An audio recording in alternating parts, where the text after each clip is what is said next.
habitants est ici dans un mois. Et dans ma carte, ils ne vont rien comprendre.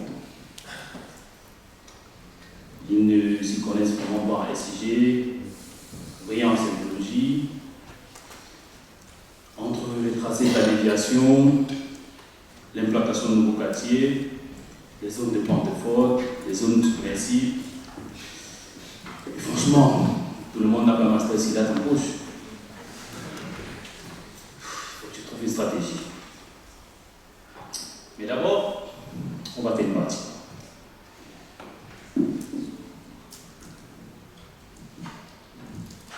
Hey, pourquoi tu fais cette tête? Tu galères sur ton projet? Oui, je suis un peu perdu. Je dois expliquer des concepts hyper techniques à des habitants et ils n'ont aucune connaissance en géométrie. Là, franchement, je ne sais pas par où commencer.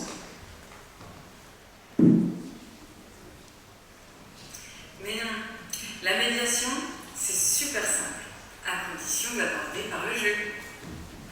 Un brin de défi, une pincée de fantaisie, un zeste de régressif. Ha! Dans mon monde, tout commence dans un bac à sable. Allez, viens avec moi. On va empiler des blocs, creuser jusqu'à la bedrock, modeler le terrain. L'IGN a fait un truc génial. Ils ont transposé l'ensemble du territoire dans l'univers Minecraft. Avec Minecraft à la carte, on peut visualiser les données géographiques en 3D, jouer avec le relief, tester des aménagements. C'est un grand terrain de jeu, grandeur nature, et tout le monde peut participer.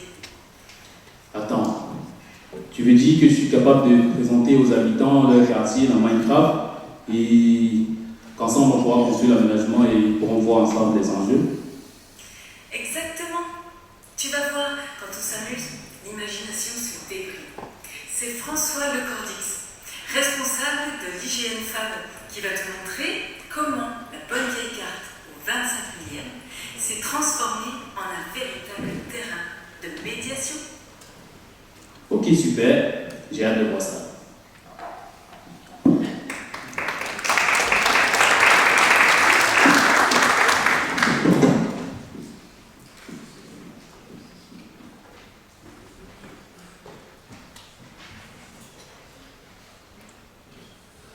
Bonjour, donc je suis François Lecordix, je travaille à l'IGN et je suis responsable de l'incubateur IGN Fab qui vise à accélérer l'innovation avec des startups ou sur des idées internes. Ce que je vais vous présenter maintenant, c'est effectivement une idée interne qu'on nous a demandé au départ de toucher un plus jeune public et d'utiliser pour cela le jeu vidéo. Alors, la présentation, ce sera en 3 parties. Une première sur Minecraft et la version qui s'appelle Minetest, qui a été renommée récemment Unity. Deuxième partie sur la concertation citoyenne. Et une troisième sur les simulations de risques naturels. Alors, pour commencer, on va parler de Minecraft, test. Et là, si je me tourne à droite, tout le monde va me dire « Ok, je connais ». Si je me tourne un peu plus à gauche, ou il y a une personne un peu plus âgée, peut-être que certains vont ne pas savoir qui va oser lever la main pour me dire qui ne connaît pas Minecraft. Voilà, c'est normal. Donc, il y a 2 options. Soit vous êtes plutôt jeune, même 30 ans, soit vous êtes plus âgé, mais avec des enfants, et à ce moment-là, vous connaissez Minecraft. Donc c'est un jeu vidéo, et pour faire très simple, pour les personnes qui ne connaissent pas, c'est comme un Lego numérique. Imaginez-vous des cubes dans un jeu numérique en 3D, et sur lequel vous allez pouvoir jouer, comme avec des Lego, seul ou à plusieurs. Ce qu'il faut savoir, un point important, c'est que c'est le jeu vidéo le plus vendu au monde. Actuellement, on est à plus de 300 millions de licences vendues dans le monde occidental. Et il y a plus de 400 millions de licences qui ont été offertes en Chine, simplement parce que le modèle économique n'est pas le même. Et donc, on peut dire que c'est un jeu connu de presque tous les enfants, petits ou voire plus grands. Dès que je vais dans une école que je pose la question qui connaît Minecraft, j'ai 100% de réponse. Pour oui. Et quand je pose une question qui connaît l'IGN, là je crains malheureusement d'être plus proche à chaque fois de 0%, ce qui a le temps de m'énerver. Et donc, la solution que je vais vous présenter. Alors, Minetest, je vous ai expliqué, c'est la version libre et gratuite de Minecraft et qui vient d'être renommée depuis un an en Luanki. À partir de ça, l'IGN a donc généré un service qui s'appelle Minecraft ou la carte, et une version qui s'appelle encore Minetest à la carte, qui est un service gratuit, accessible à tous, en ign.fr/Minecraft. Et la version avec Minetest est accessible via le service EduGeo pour le ministère de l'Éducation nationale. Et qu'est-ce que ça fait? Ça introduit ces données géographiques dans le jeu vidéo, en tout lieu de France et même du monde entier. Vous pouvez avoir une carte Minecraft ou Minetest n'importe où sur le monde entier et qui va être un jumeau numérique élémentaire, c'est-à-dire que cela va reprendre le relief, les routes, les bâtiments, l'hydrographie, tout ceci va être mis dans le jeu en 3D avec des cubes. Alors le service il est très très simple, il se présente de cette façon, de cette interface, et vous avez simplement à indiquer une adresse, là j'ai mis Montpellier, vous indiquez votre adresse mail, et puis la plateforme que vous voulez utiliser, et vous avez en bas un compteur du nombre de cartes qu'il est encore possible de commander dans la journée. Et sur la carte, vous voyez l'emprise de la zone que l'on va générer. Ça peut aller jusqu'à 5 km, voire plus maintenant. Et il faut comprendre que derrière, ce service va exploiter toutes les données de l'IGN en flux, tout ce qui est diffusé en flux, le MNT, les modèles numériques de terrain qui représentent le relief, les bâtiments, etc. Tout y est, et donc tout va être pris pour le calcul. Donc le service va juste permettre de commander, en 2 minutes c'est fait, et quelques minutes ou quelques heures plus tard, suivant le nombre de personnes, vous avez votre carte au format Minecraft. Alors, il y a quelques petites options, là, une petite zone géographique qui arrive un petit peu en plus. Au départ, il y avait uniquement la France et les drones, et avec des données de l'IGN. Et depuis, on a ajouté la Wallonie, avec des données du service public de Wallonie, et puis le monde entier avec les données OSM et SRTM, qui sont moins détaillées, on verra un petit peu plus tard les conséquences. Ensuite, vous précisez l'appareil de l'utilisateur, sur quoi vous travaillez. Ensuite, vous avez la possibilité de... Ah non, c'est maintenant eu un problème sur le transfert. Le « et » transformé en « i » à chaque fois. Donc, les options thématiques sont une sélection de certains thèmes si vous le souhaitez. Et une petite remarque, vous avez la possibilité aussi d'ajouter de la neige dans la carte. Pas classique dans les sites. Ensuite, les options géographiques, vous avez possibilité de mettre des échelles personnalisables, donc de 1 à 2 cubes par mètre, par cube. Une emprise variable de 0,5 à 5 km et une orientation pour s'orienter suivant des limites. C'est ce qui est le cas sur Paris, vous n'êtes pas en nord-sud, mais vous êtes orienté suivant les axes des rues. Et donc, qu'est-ce que ça fait, le service? Vous l'avez à gauche, vous commandez, vous recevez ce qui est en dessous, la carte avec des cubes, et donc vous voyez un peu au fond, vous voyez Notre-Dame, et le joueur, lui, va pouvoir utiliser cette carte, faire ce qu'il veut avec, reconstruire Notre-Dame, ou faire ce qu'il veut.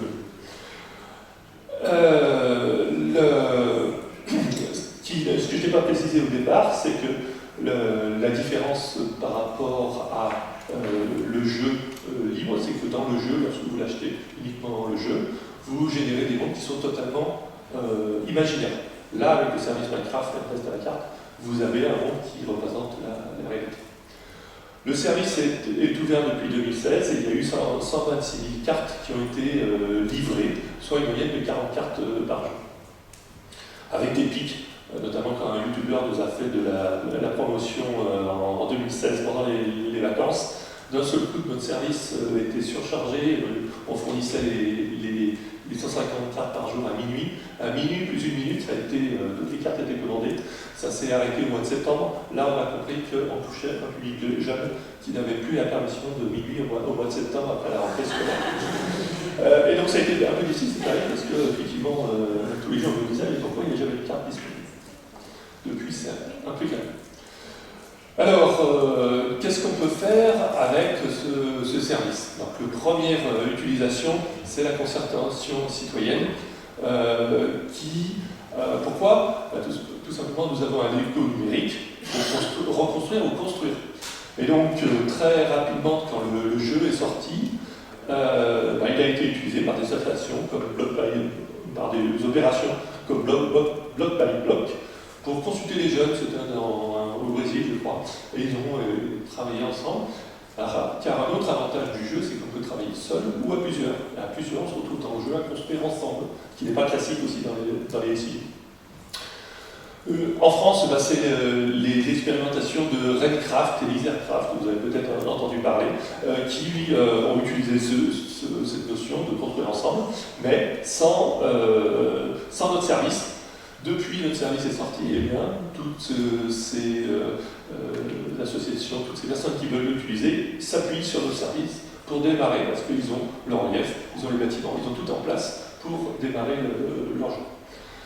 Et je vous ai amené un petit exemple sur le siège de l'IGN à Saint-Mandé, et un petit exercice que j'ai fait avec des élèves de 3e et 2e qui passent une semaine ou 15 jours à l'IGN. Et je leur ai dit, voilà, le bâtiment que vous avez en bas au centre, donc on est sur l'IGN avec, pour ceux qui connaissent à droite, la grande tour. Le bâtiment au centre, c'est l'ancienne cantine qui va être détruite d'ici peu. Et je leur ai dit, faites-moi des scénarios d'aménagement. Le premier groupe, il avait juste 2 heures, donc c'était juste une expérimentation. Ils ont fait un terrain de foot. Les groupes suivants, j'ai changé d'un peu de stratégie, je leur ai dit, vous allez faire un scénario de développement durable et biodiversité, et un autre de sport et santé. Alors là, il faut voir que ici, on a uniquement une visualisation en 2D, mais dans la réalité, si on est en 3D, on tourne autour de la scène, on se balade, on va voir la bibliothèque, on va voir tout ce qu'on veut. Et donc ça change complètement, et c'est très facile. Un enfant de 8 ans arrive à jouer avec le jeu en une demi-heure, ils connaissent les touches raccourcies qui permettent de faire les choses. Donc là, je dirais, cette exploitation est standard du jeu. L'IGN apporte le service au départ, mais n'apporte rien de plus. Par contre, on a ajouté des outils. Je vous ai dit tout à l'heure qu'on travaillait avec des startups. On a travaillé notamment avec une startup qui travaillait pour faire des cadastres solaires. Donc ça m'a donné une idée de dire, tiens, pourquoi si on a rajouté la possibilité d'ajouter des panneaux solaires dans le jeu. C'est un bloc, et vous avez là des panneaux solaires que l'on va pouvoir orienter nord, sud, est, ouest, incliné, 0, 30, 60, 90 degrés, et on a la capacité derrière de calculer le potentiel solaire. Donc vous avez sur la partie de gauche les 5 panneaux qui sont sélectionnés, qui apparaissent en plus clair, et on va calculer en fonction de sa position géographique, en fonction des inclinaisons et des orientations, le potentiel photovoltaïque que l'on peut générer, la quantité d'énergie que l'on peut produire. Et donc, puisque ça a un but éducatif de sensibilisation, derrière, on associe avec le nombre de kilomètres qu'on peut parcourir avec une voiture, le nombre d'heures de téléphone ou de télé que l'on va avoir avec cette quantité d'énergie produite par ces panneaux en fonction de l'orientation, et ainsi sensibiliser à ce sujet-là. C'est ce qu'on a fait lors d'un stage à Saint-Mandé, le club de foot qui est à côté, et qui a valu le 2e prix au trophée Philippe Seguin 2023 de la Fondation du football. On a fait pendant 2 heures chaque après-midi cette notion de sensibilisation aux énergies renouvelables. Alors, ce que je vous ai dit, ce domaine-là, l'IGN a rajouté cette partie-là parce que c'est dans le cœur de notre métier de s'occuper du sujet du développement durable. Les autres associations qui utilisent, on a par exemple l'association Studio 3DX à Nancy qui est issue d'une école d'architecture et qui va utiliser notre service à fond pour faire des opérations de médiation avec les enfants. Dans l'éducation, c'est tout ce qui tourne autour de MindStory, par les académies de Dijon et de Limoges, qui utilisent beaucoup ces outils qui partent de notre service. Et enfin, une autre association qui est issue du Centre Pompidou, qui est l'Institut de recherche pour l'innovation, qui a fait un projet pendant 4 ans avec le département 93 pour les Jeux Olympiques 2024. Donc, le travail, c'était à partir de la carte hygiène qu'on avait fournie sur tout le département 93. Et ils travaillaient avec des écoles, d'abord pour aménager leur école, aménager leur quartier, et au final, aménager l'après-Jeux Olympiques, le village olympique, comment l'aménager après l'événement. Et on collabore encore avec eux on a soumis un projet Erasmus, on espère va être sélectionné. On avait déjà candidaté l'année dernière, on a loupé quelques points, et là on a resoumis pour étendre cette solution à d'autres pays européens. Alors là, la 3e partie, alors voilà, la concertation citoyenne, je dirais, l'IGN apporte le service, mais il n'y a pas de, à part ces panneaux photovoltaïques qui est important, mais on n'a pas d'apport spécifique, ce sont des médiateurs numériques qui s'emparent de ces outils. Par contre, on a eu une demande du ministère de l'Éducation nationale pour utiliser ces outils pour aborder des sujets de développement durable. Et on a donc fait une version spécifique. Alors, il y a eu la demande spécifique de l'Éducation nationale de dire non, on ne veut pas travailler dans Minecraft, on veut changer de politique, mais bon, on veut travailler avec des outils libres. Et donc, on est parti sur Mindtest. Et on a mis en place une plateforme, un service Mindtest à la carte, accessible uniquement pour l'Éducation nationale, avec les règles de sécurité et d'accès par les environnements numériques de travail. Et dans ce service, vous avez à gauche le service, qui est à peu près identique, si ce n'est qu'on ne voit pas apparaître l'adresse mail, parce que c'est géré autrement. Et puis la possibilité de télécharger un logiciel et de l'installer, qui est la plateforme Kidscode que vous voyez à droite, avec deux outils, le jeu en 3D et la cartographie en 2D sur laquelle je vais revenir juste après.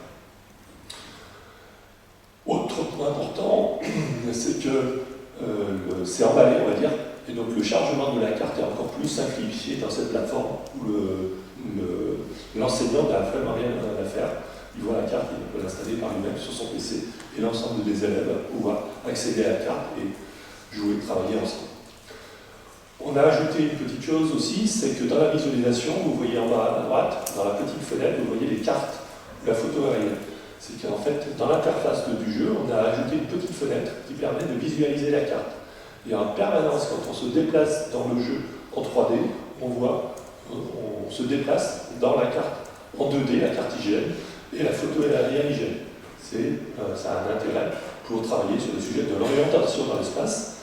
Il faut bien comprendre qu'avec l'habitude désormais d'utiliser uniquement des téléphones, de plus en plus d'enfants ne savent pas du tout utiliser une carte, ils savent plus s'orienter dans l'espace. Et donc de refaire un lien entre la 3D et la 2D a cet objectif de pouvoir imaginer l'espace en 3D, en 2D et se déplacer sans difficulté. Donc les possibilités pour le professeur d'accueillir tous les élèves dans le jeu, de les envoyer un peu partout sur la carte et de leur demander de revenir à un point de la carte. Autre ajout, c'est donc ces éléments d'orientation dans l'espace, et donc on est à plusieurs sur la carte, donc tous les élèves sont. La deuxième grosse partie ajoutée, c'est les notions de simulation de risques naturels. Et on a donc ajouté des outils permettant de faire des inondations, coulées de boue, avalanches, tempêtes, éruptions volcaniques, sur tout le territoire national et aussi dans le monde entier. Vous pouvez utiliser ces outils partout pour tester. Donc vous avez un exemple à droite d'une inondation et vous avez en bas à droite l'exemple d'une avalanche. On clique sur la carte et la neige qu'on a introduite justement précédemment dans le service, on a dit je veux mettre de la neige, eh bien il va y avoir une avalanche. Mais là aussi, c'est là où ça commence à changer les choses, c'est qu'on est dans un jeu. Donc dans un jeu, on peut changer, et on peut changer la géométrie du terrain. On peut ajouter des digues, on peut ajouter des paravalanches, on peut détruire des digues. Et donc toutes les simulations que l'on va faire dans le jeu, on va pouvoir les reproduire une deuxième fois avec de nouveaux éléments de géographique. Et donc ça change complètement par rapport à un plan, simplement, vous voyez le résultat, mais vous ne pouvez pas agir. Là, très simplement, les enfants, les plus grands, peuvent agir dans les données géographiques pour modifier la situation. Je vous ai dit tout à l'heure qu'on avait un deuxième outil, c'est le rendu cartographique. Là, justement, une fois qu'on a fait une simulation, on peut passer sur l'autre outil qui va nous représenter en 2D la simulation qu'on vient de faire sur l'ensemble de la carte. Là, vous avez l'exemple sur la simulation d'une crue sur Paris. Et pourquoi Paris? Parce qu'il y avait dans les données de l'IGN, sur le géoportail, la cartographie de la crue de 1910. Et donc, la simulation faite à gauche, on va comparer avec la simulation faite à droite, puisqu'une des questions qu'on me pose souvent, bon, c'est sympa la simulation, mais bon, qu'est-ce que ça vaut? Et bien là, on commence à voir qu'effectivement, il y a une certaine ressemblance dans les résultats obtenus. Alors, C'est bien, c'est 1910, c'est sympa, mais si on passait au cœur de l'actualité, 2021, il y a eu une crue sur la Garonne, la couture sur le Garonne, et ça a été dans les actualités en permanence. Vous avez là en bas à droite, alors il faut plutôt commencer par la droite, là c'est la simulation, donc on est dans la simulation, vous choisissez, vous tapez sur le haut d'endroit où vous voulez déclencher, donc sur la Garonne, et puis vous avez un slider qui vous permet de mettre, je monte 1 mètre, 2 mètres, 3 mètres, 8 mètres, 9 mètres. Là vous avez, et sur le cartographe, vous avez le rendu en fonction à 5 mètres, vous avez ce que vous voyez à droite, 7 mètres, ce que vous voyez au milieu, 8 mètres, ce que vous voyez au final. Il se trouve que l'IGN, lorsqu'il y a des crues importantes, envoie ses avions pour faire des photographies, si possible au moment de la plus haute crue, et vous avez une ortho express, qu'on appelle une ortho express, qui est faite pour un service de l'État pour examiner l'inondation. Vous avez ces photos aériennes au centre, avec l'eau en bout, et des qualités de photos variables, parce que les prises de vue sont plus difficiles et ne sont pas faites dans les conditions optimales. Donc vous voyez les bornes de passage de l'avion, je vais zoomer. À gauche, vous avez la simulation, à droite, vous avez la photo aérienne. Vous voyez bien le pont, dans les deux cas, il n'est pas inondé, et vous voyez le talus qui se poursuit à droite de la Garonne, qui n'est pas inondé. Et sur le village en lui-même de Couture-sur-le-Garonne, vous avez quelques rues au milieu du village qui ne sont pas inondées sur la simulation, et vous le voyez aussi sur la photo, ainsi que la digue qui protège. En 3D, puisque normalement on est toujours dans la possibilité d'être en 3D pour se balader dans l'espace et regarder où on en est, et bien voilà un peu ce que ça donne, une comparaison entre une photo prise par des journalistes au moment de la crue avec l'église au milieu inondée, et quelques rues, la digue que l'on retrouve à droite qui n'est pas inondée, le pont un peu au fond, etc. Donc on voit bien une certaine ressemblance quand même des résultats. Ceci est vrai, surtout lorsque on est sur des crues lentes. Là, c'est essentiellement le relief qui intervient. Or, le relief, grâce au service Minecraft à la carte, qu'est-ce qu'on génère? On reprend le relief de résolution 1 mètre, qui est celui utilisé par tous les systèmes de simulation qui utilisent ce même réalité. Et donc, c'est normal qu'on retrouve des résultats à peu près similaires. La seule différence, c'est la résolution. On passe uniquement du 1 mètre de hauteur d'eau, 2 mètres, 3 mètres, pas entre les valeurs. Alors très rapidement, j'ai fait une autre expérience sur Xynthia en 2010. Il se trouve que sur Xynthia, il y a beaucoup de documents qui expliquent pourquoi il y a eu ce drame. Et en particulier, à la Faute-sur-Mer, il y a un certain endroit où il y a des digues qui ont lâché. Et des points qui sont identifiés comme étant les endroits où ça a cassé. Et puis, il existe une cartographie qui a été faite de suivi des inondations par le satellite à l'époque. Et vous le voyez sur la Faute-sur-Mer, donc ce n'est pas la grande zone qui m'a intéressé, c'est les petites zones en bleu clair. Et vous voyez 3 tâches. Je vais les reprendre. Donc, très simplement, je demande la carte. Avec les limites, parce que là, je demande les données géographiques de 2024 et le terrain a changé par rapport à 2010, il y a eu des aménagements. Et puis, je fais les simulations. Alors, la première simulation, je fais simplement monter l'eau à mètre de mètre. Alors là, ça donne toute la zone inondée. Ce n'est pas ce qui s'est produit. Donc, la simulation est pas bonne. Deuxième, je casse la digue aux 3 endroits indiqués dans les documents. Et le résultat que j'obtiens, vous voyez ici à gauche la réalité, à droite le résultat de la simulation, et on voit qu'il y a un certain nombre, ces zones rouges ce sont les endroits qui ont été inondés, il y a des endroits de ressemblance forte, où effectivement on voit un petit peu le phénomène. C'est un peu moins clair que sur Couture, mais on voit quand même, en termes de sensibilisation, l'apport que cela peut avoir. Et donc, à chaque fois que je fais une présentation de ce sujet, je m'adapte toujours au lieu où je présente. Et là, j'ai voulu faire un essai sur l'Est, à Montpellier. Alors, c'est là où ça ne marche pas parfaitement bien, parce qu'on n'est relativement pas sur une zone de crue lente. L'Est est un petit peu trop portué, donc le résultat est un peu... Ça dépend... Ça change rapidement, en fait, avec quelques plus au nord ou plus au sud, on n'a pas forcément un bon résultat. Alors j'ai pris une autre solution, c'est traiter le sujet de la montée des eaux de la mer. Et donc sur l'acte, j'ai commandé la carte, puis on visualise là dans le jeu et puis au centre ce qu'on représente. Et puis j'ai fait la simulation, je monte l'eau 1 mètre, 2 mètres, 3 mètres, et je regarde ce qui se passe en me baladant sur la carte. Et je suis tombé sur le musée de Latte. Au début, je me suis dit, mince, il y a un problème dans notre service, on a des maisons, là, ils sont centres, c'est pas normal. Et après, en regardant, ah ben non, c'est qu'il y a un musée ici. Je ne connaissais pas, mais là, je l'ai découvert et qui se trouve en partie inondé. Et le plus intéressant, c'est qu'après, sur Internet, on trouve les territoires à risque important, les TRI, qui sont en ligne, consultables par tous, et il y a la zone de là qui est présente en bas à gauche. Et donc, on va comparer le résultat de l'étude qui a été faite sur le TRI de la à gauche, et à droite, la simulation obtenue. Et on voit à nouveau qu'il y a de fortes ressemblances et de similarités entre des résultats. Donc pour des objectifs de sensibilisation à nouveau, eh bien c'est suffisamment expressif. Et vous êtes sur du 3D. La personne, enfant ou adulte, qui veut aller voir sa maison en 3D parce que je suis sous l'eau, eh bien va le voir très précisément avec ce outillage de façon beaucoup plus compréhensible. Et il va même pouvoir aller plus loin s'il veut dire si je mettais une digue ici, est-ce que ça servirait à quelque chose? Si je construis quelque chose, je refais la simulation et je regarde si j'ai protégé ma maison. Si effectivement ça passe par-dessus, comme sur la Couture-sur-Garonne, on voit que la digue sert au sud de la ville mais pas au nord, évidemment l'inondation va arriver de la même façon si je n'ai pas construit correctement.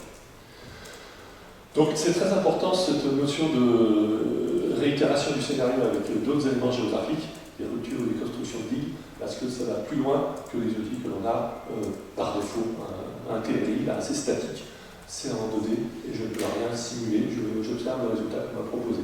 Là, je simule réellement, et donc on se rapproche de la notion de jumeau numérique, qui est un jumeau numérique très simple et qui permet déjà de manipuler très simplement. Les enfants de 8 ans savent le manipuler, tandis que les outils professionnels, le jumeau numérique, un expert peut-être de 20 ans va y arriver. Le grand public, lui, n'arrivera pas à manipuler, il n'arrivera pas à modifier les données. Donc voilà, en conclusion, ce service Minecraft Minetest à la carte, plus les simulations, on arrive à un jumeau numérique simplifié. Là, il y a des accents.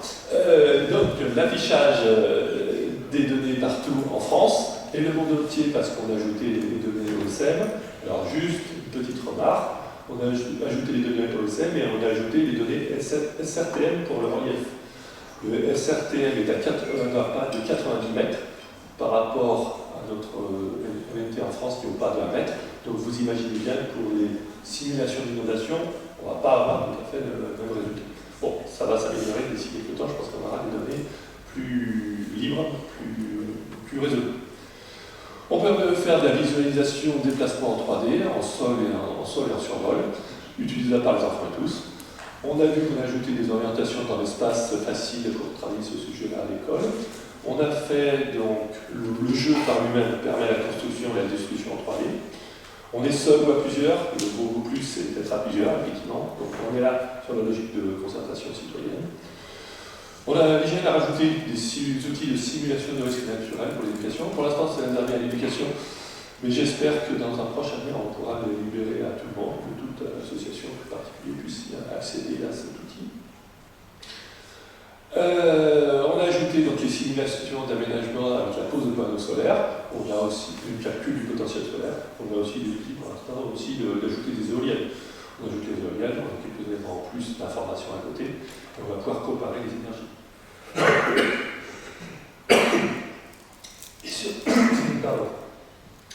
Et surtout, on a la possibilité de réitérer les scénarios avec d'autres éléments géographiques. Donc la rupture, la construction de digues. Et puis cet outil rajouté d'affichage en 2D des simulations pour avoir une visualisation d'ensemble du phénomène. C'est un point particulier, lorsqu'on est en 3D, on voit que localement un phénomène, on perd la vue d'ensemble. Grâce à ce repassage à la carte en 2D, eh bien, on voit la vue d'ensemble d'une simulation.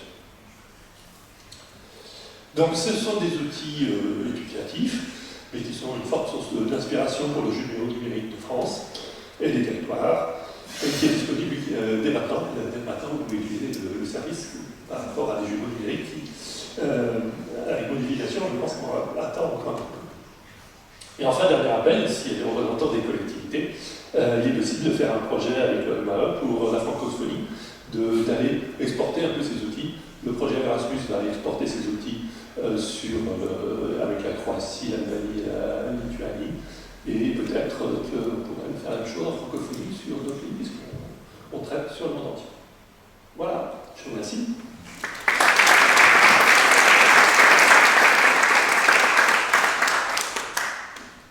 Est-ce qu'il y a des questions? Oui, c'est juste pour savoir pourquoi vous avez pris le SATM à 80 mm et pas 30 mm. Alors, c'est surtout une question de disponibilité en flux de ces données. Les données STM à 30 mètres sont disponibles et souvent il faut les télécharger. Tandis que les STM à 90, au moment où on l'a fait en tout cas, étaient disponibles en flux directement, ce qui facilite l'opération. Alors, on est capable de le faire autrement, justement, avec le Wallonie. On a récupéré leurs données et on a mis en place la solution pour utiliser leur MT qui n'était pas forcément diffusé en flux. Et ça me fait penser d'ailleurs à un tout petit point que je n'ai pas évoqué, que je vais revenir ici sur la carte du début, parce que vous verrez qu'on voit que notre service a été connu en Belgique, puisque vous voyez que là où on a produit les cartes, donc tous les points verts sont tous les endroits où ont été générées les cartes. Il y a beaucoup en France, le service est français. Il y a quelques points un peu plus denses en Wallonie, puisque les données ont été importées. Le reste, c'est fait avec les données OSM, c'est des pays étrangers, pas forcément la langue française. Et c'est moins connu. Bon, même si il y a 2 jours, il y a un professeur américain qui me contactait en me demandant d'utiliser comment utiliser le service de langue. Et un souvenir plus douloureux, c'est que j'ai eu des échanges avec un professeur ukrainien qui a utilisé le service avant la guerre, et à une semaine de la guerre, il m'a dit « Ah, nous coupons tout, effacer tous mes messages, la guerre va se déclarer dans une semaine. » Et il y avait raison. Voilà, donc le service est utilisé mondialement, mais encore limité du fait de la langue. Éventuellement, vous pourriez utiliser le projet HD.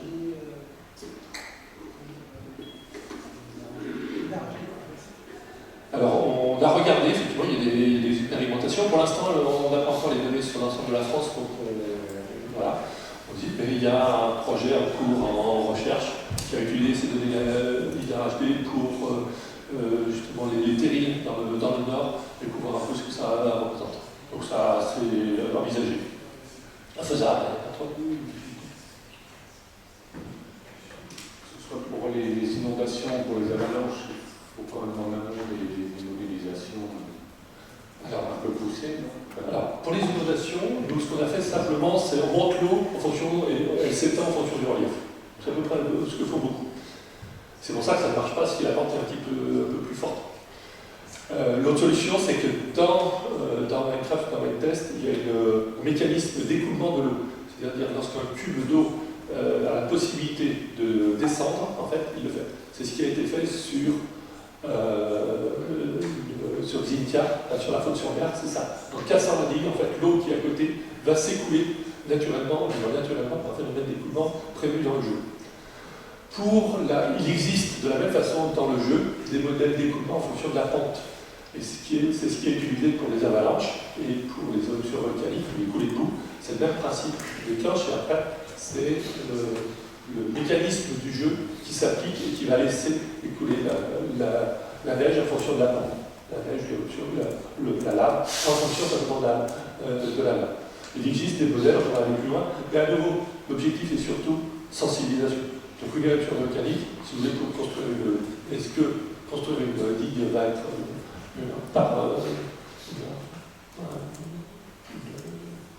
lutter contre l'écoulement de la vague, est-ce que ça va être efficace ou pas? Alors on va regarder, mais ça reste un outil de sensibilisation. Ce n'est pas un outil professionnel.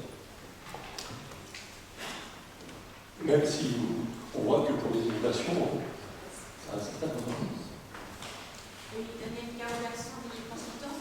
Est-ce que vous avez pensé à regarder les charbonnières? Parce que j'ai fait ça récemment. Donc les charbonnières, c'est des zones où on fait du charbon sous le couvert végétal. Et ça pourrait faire un jeu de retrouver ces charbonnières.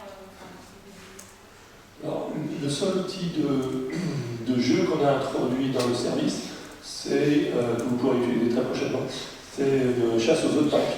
C'est-à-dire que ça va mettre des œufs de Pâques au hasard dans la carte et vous allez chercher les œufs de Pâques dans le jeu. Mais par contre, on n'a pas fait d'autres. C'est justement ce partenariat qu'on va utiliser en France. Il y a des charbonnières et donc on les a retrouvées avec les données d'InterHD. Alors on les voit avec les InterHD, effectivement. Peut-être qu'il y a quelque chose par. Pour l'instant, on n'a pas fait. Ouais, voilà. Mais bon, pour les autres c'est une bonne idée. Merci. Allez-y, dernière question. Dernière question, pardon. Oui, je ne faisais pas bien le distinguo entre les outils que vous avez ajoutés dans Minecraft et ce qui relève du jeu lui-même. Alors, justement, j'ai essayé de séparer dans la présentation. Ouais. Le jeu par lui-même, il y a déjà le fait de détruire, construire des blocs. Ce qu'on va ajouter, c'est déjà le service Minecraft qui, lui, va introduire les données dans le jeu. Ensuite, on a ajouté des outils pour le photovoltaïque, mettre des panneaux, pour poser un panneau. Alors, c'est le mécanisme du jeu qui pose, mais on a ajouté des boutons pour l'orienter, l'incliner et le calculer. Ça, c'est vraiment un truc, c'est pour l'instant encore en proto. Pour toutes les simulations naturelles, c'est nous qui avons rajouté, et ce n'est pas dans Minecraft, c'est uniquement dans la version libre Minecraft, et c'est les versions adaptées. Ça, c'est des outils que l'on a rajoutés nous. Et pour le photovoltaïque, là, vous les inclinez, mais le cube reste quand même en assise horizontale. Oui, mais alors, il faut voir qu'on peut, dans ce cube, on peut représenter une forme à l'intérieur du cube. Et donc on peut représenter une forme qui est juste un panneau à plat.